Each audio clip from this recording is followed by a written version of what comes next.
इस परिवर्तनकारी समय में आप लोग ऐसे हिम्मत हारोगे तो फिर महापुरुष तो श्रेय देना चाहते हैं, तो ये श्रेय किसी मिलेगा? मिल जाएगा कि नहीं भूत प्रेत देवी देवताओं को और या जानवरों को? द्वापर में पांडवों को श्रेय मिल गया और कलयुग में श्रेय कौन लेगा?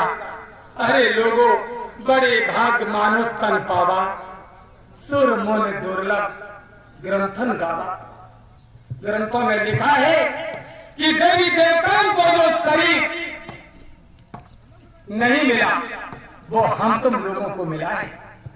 इसलिए इस मानव शरीर के द्वारा कुछ ऐसा कर्म करो जिससे इतिहास बने। इतिहास जब बनता है तो सत्य परेशान तो हो सकता है लेकिन पराजय कभी नहीं हो सकता।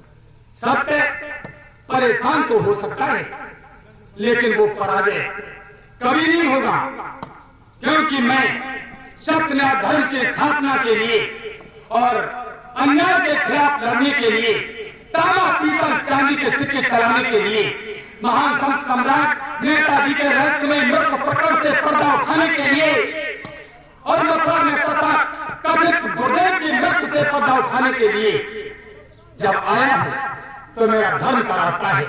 और तुम जानते हो कि धर्म की जय होती है और अधर्म का नाश होता है। तो हम धर्म के मार्ग पर जब हैं, मेरे उद्देश्य हैं धर्म और सत्य न्याय धर्म की स्थापना के लिए, तो मेरा मार्ग जब धर्म का है, मेरा मार्ग जब सत्य का है, तो तुम जान लो कि धर्म की जय होती है और अधर्म का नाश होता है।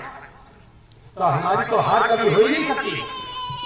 चाहे तो परेशान हो, तुम इतने परेशान हो और राम को तो राज तिलक हो जाएगा तो बिल्कुल, अब एक वनवास को भेज देंगे तो उन्हें चिंता ना है कि मेरे पिता ने जो कहा वो मैं करूंगा।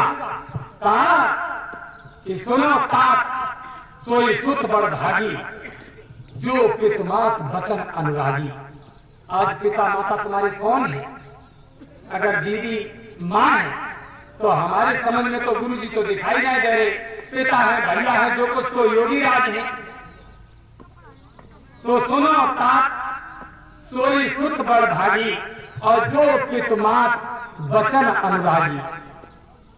चाहे तुम मरो और चाहे जियो, मुझसे तुमने कह दिया कि 14 वर्ष के लिए वनवास जाओ, राजगद्दी का समय था, कितना बुरा लगा होगा बताइए सीताराम ने। राजगद्दी का समय था, राम का तिलक होने जा रहा था और कहा 14 वर्ष का वनवास। 14 वर्ष का वनवास, मर्यादा पुरुषोत्तम 12 कला के श्री राम अगर चाहते तो पिता के वचन को नहीं मानते, धूमिल कर देते, ताकि मेरा तिलक करो, मैं राजा बनूंगा। लेकिन बारे राम, बारे प्रभु राजगद्दी को स्वीकार नहीं किया और पिता के वचनों को, माता के वचनों को सिरोधार्य करके 14 वर्ष के लिए वनवास में चले गए। और हम तुम काय को रूठे बैठे हो कि मेरे सेहरा ना बने। जब 2022 के चुनाव मैदान में उतरे, मेरो खर्चा भाव सब कुछ, लेकिन जिस खर्चे को तुम पैसा समझ रहे हो, आप समझ लो कि त्रियमत बहुमत बालमत और बिन नरेश को राज और धन संपदा की कौन कहे, प्राण बचे बड़भाग। जब प्राणों में बचत दिखाई दे तो जो पैसा क्या चीज है। इसलिए चिंता मत करो।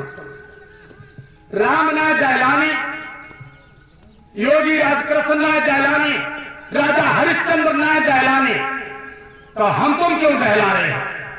दहलाइए मत, घबराइए मत, परेशान मत होइए। कहा है कि कर कर सोच सुखे देव शाखा और वये वये जो राम रच राखा।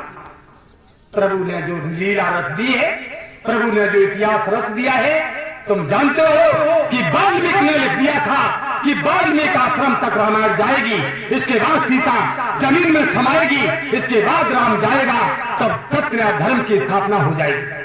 तो जितना लिख दिया था वाल्मीकि जी ने और गोस्वामी जी ने, उतना ही हुआ कि नहीं? उतना ही तो हुआ। तो तुम्हारा तो इतिहास लिख चुका है, हम तुम काय को घबरा रहे? ना घबराइए। इस होली के पावन पर्व पर आज हम तुम सभी लोग एकत्रित हुए हो और इस बात को ध्यान रखो कि जिस समय होली जली थी तो इसका कारण क्या था? इसका कारण भी एक राजा था। इसका कारण भी एक राजा था।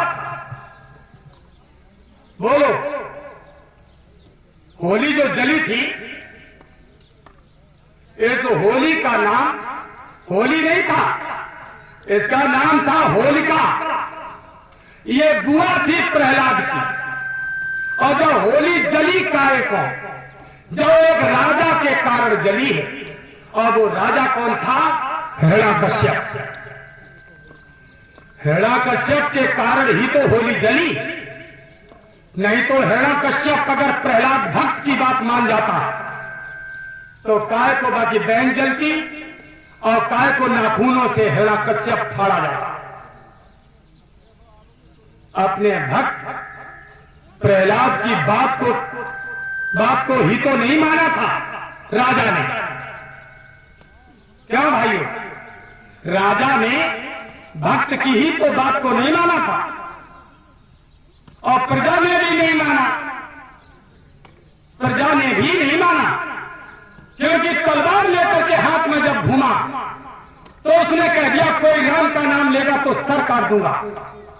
लेकिन धन्य कुमार और कुमारी जिन्होंने उसके ज्ञान को जगा दिया और एक प्रहलाद की खातिर हिरण्यकश्यप को धराशायी कर दिया गया। तो किसमें ताकत थी लोगों? केवल भक्त में। भक्त में ताकत थी। जो दुराचारी राजा जो प्रजा पर कहर करता था उसको भक्त ने मरवा दिया। भक्त ने वो भक्ति की कि भगवान को आना था। तो तुम लोग भक्ति करोगे क्या भगवान नहीं आएगा? जरूर आएगा। इसलिए अब हमारा समय विश्राम की ओर जा रहा है। हमने आप लोगों के बीच में जो भी अपने शब्दों को रखा, ये गुरु महाराज की चरणों की दया, परम पूज्य योगीराज भैया जी की कृपा